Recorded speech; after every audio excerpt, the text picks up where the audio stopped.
Episode 8 of From has just been released, and do you know what? We actually got a little bit of clarity in this episode. The funny thing is, the clarity that we got ultimately made us ask more questions after, so we didn't really get any form of closure on any of the questions that we had, but it is moving in the right direction and developments were actually made. With Elgin looking like he's become a disciple of the Kimono Lady, us finding out that Fatima is actually pregnant, and it looking like the story's taking a leaf out of Rosemary's Baby's book, plus us also seeing that the inclusion of Jasper the puppet was absolutely pointless and a waste of time. This episode gave us a couple of revelations that I think are going to be detrimental to Boyd and could cause the town to break him. So with that, let's dive into the episode and break down all that there was to take away from it. Here is From Season 3, Episode 8, Ending Explained. Just to let you know, this video will contain spoilers. Fatima and Elgin. The main thing that we saw this episode focus on was the aftermath of Fatima killing Tilly in Episode 7. Following her killing Tilly, we saw that Ellis took her to the shack in the woods with the hopes of keeping her tucked away and out of sight of all of the people. What was interesting about the first scene that we saw her in was when she was describing killing Tilly, she said, "It's like I was there, but I wasn't." This to me shows that the very thing that's inside of her is causing her to change in deeper ways. It's no longer just giving her the cravings and side effects, but it seems to be able to take over her mind and get her to act in a way where she feels as though she's absent. At first, I thought that it could be because she's transforming into a creature, but by the end of the episode, we saw that that wasn't the case. Fatima actually saw the Kimono Lady in this episode, and Elgin's camera was snapping away and giving him different clues about what it was that he needed to do. Elgin had a photo of a bag in which blood needed to be put into, and he also had a photo of the shack in which Fatima was hiding in. This is how he knew where he needed to go and was able to find Fatima easily. Elgin lied to Fatima in order to get her to the prison that he discovered in Episode 7. He also revealed a big piece of information in saying that Fatima was in fact pregnant, but the baby that she was carrying wasn't hers. This to me confirms the theory that we discussed a couple of episodes back, with this storyline almost taking inspiration from Rosemary's Baby. Within the story of Rosemary's Baby, Rosemary is pregnant, and whilst she was pregnant, she started to experience strange things occurring, almost like what we've been seeing happening with Fatima. However, when it was time for her to give birth to the baby, it was actually a demonic being and it was taken away to essentially rule the underworld of hell. I think this means that Fatima could well be carrying a creature, and the town has enabled her to be pregnant because they want a new monster to enter the town. This could well be how the creatures come to be formed. That, or the baby is actually the Kimono Lady's baby, and Fatima is simply carrying it.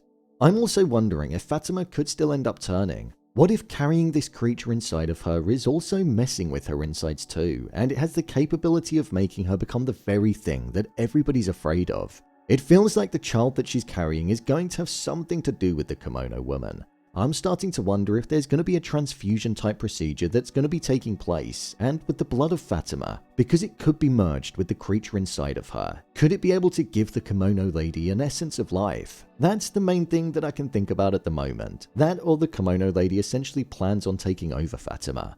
Boyd losing power. What was interesting about Boyd in this episode is that he chose to protect his family over the greater good of the town. Obviously, that's what somebody in his position would probably do, but as the person that's always led the town and been the individual that people look to when problems arise, that's the last thing that a leader should be doing. What he's done by siding with Fatima, an individual that murdered an innocent woman and was being hidden away, was he turned his back on the greater good of the townspeople. Boyd revealed to Donna in this episode that it was Fatima that killed Tilly, and by the look that Donna gave him, you could see that she felt a sense of betrayal. Because the death of a resident and the way that they were killed was something that shouldn't have been kept a secret, especially by somebody like Boyd. Donna actually revealed in this episode that Boyd was losing the people and that they no longer trusted him. This is something that's been on the horizon for a little while now. We've seen the attitude of people changing, and with everything that's gone on this season, it's no surprise. The creatures in the town's main goal has been to get Boyd to break, and with togetherness and hope being the very thing that has kept them going for so long, with it starting to shatter, that could also mean Boyd's mentality might start to shatter too. If you think about it, it's going to be revealed that Fatima killed Tilly, Ellis is probably going to be gone, and Fatima is also going to be gone too. That's going to leave Boyd completely on his own and with nobody by his side, so he's going to be acting alone. The fact that he lied about knowing who killed Tilly, I don't think people are going to forgive that and put their trust in the fact that he's the person that's going to protect them most when the moment arises. This will give the likes of Randall and also Acosta the opportunity to rise up and lead the divide against Boyd, as they've got the most against him at the moment. With Fatima being taken by Elgin and getting locked away in a location that only he knows about, I think the people of the town might think that Boyd is protecting Fatima and keeping her hidden away, when obviously that isn't the case, so the trust just simply isn't going to be there. Julie and the ruins. Julie being in the forest was something that actually provided one of the biggest revelations in the show.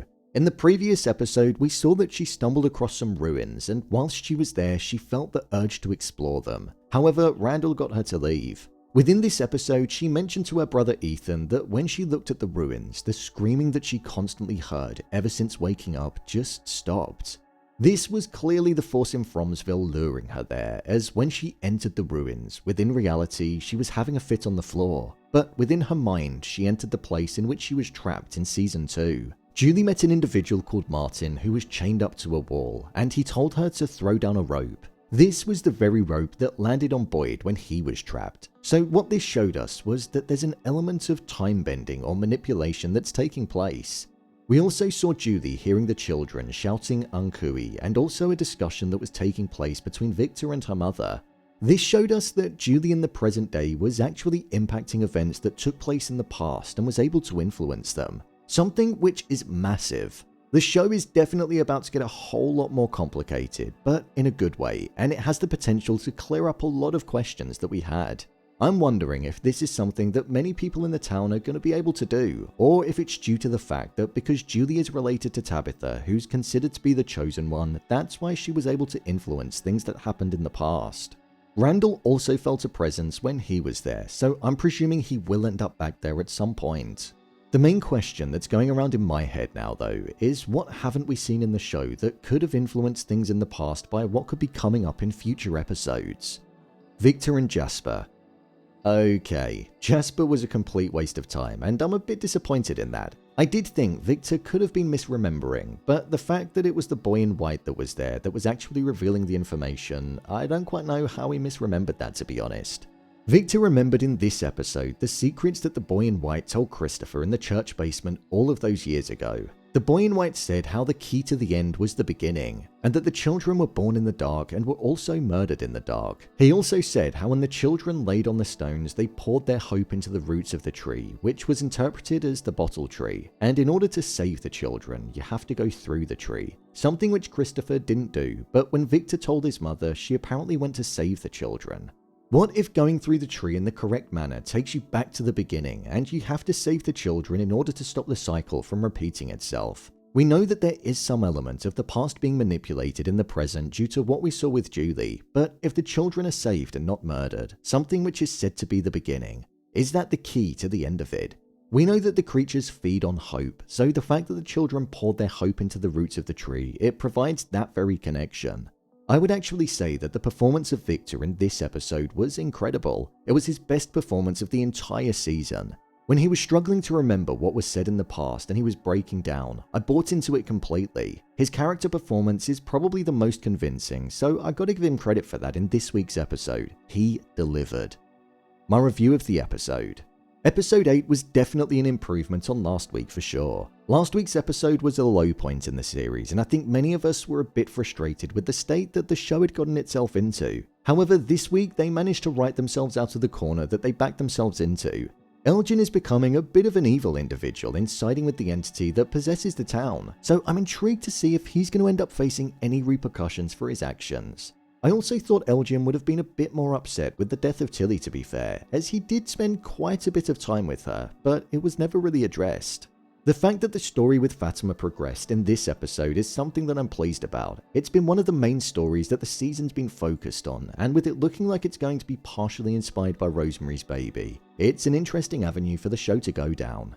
Victor absolutely stole this week's episode for me. You could really feel the sense of frustration that the character had in wanting to remember what he thought was key to the issues that the town was facing, and the emotion that he evoked was convincing.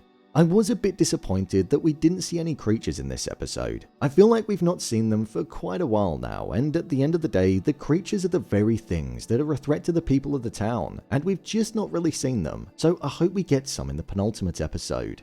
Considering there's only 2 episodes to go, I don't think there's going to be much wrapped up before the season finale, but as long as we continue to get a few revelations, it'll satisfy the mind a bit more. The whole Tabitha and Victor arc is probably one that's going to be ongoing because it's about the origin of the town and how it came to be and how it connects to leaving. So that's pretty much endgame material, so I don't expect any answers there. However, Fatima's arc is one that I reckon will be wrapped up in the next 2 episodes. I'm hoping the next 2 episodes will give the season the send-off it deserves and has action, suspense, and most importantly, horror embedded within its core. So, there you have it, from Season 3 Episode 8, Ending Explained. If you want to see more videos on From, then click on the card in the top corner. I've been breaking down the entirety of Season 3, and I also did a video where I discussed the show's biggest issue. And finally, if you'd like to see what I rate the latest movies that don't quite make the cut to getting a dedicated video, then head over to my Letterboxd profile. It's where I rate the latest releases in real time. What did you think of this episode? Let me know your thoughts in the comments. As always, thanks for tuning into the video, and I'll see you in the next one.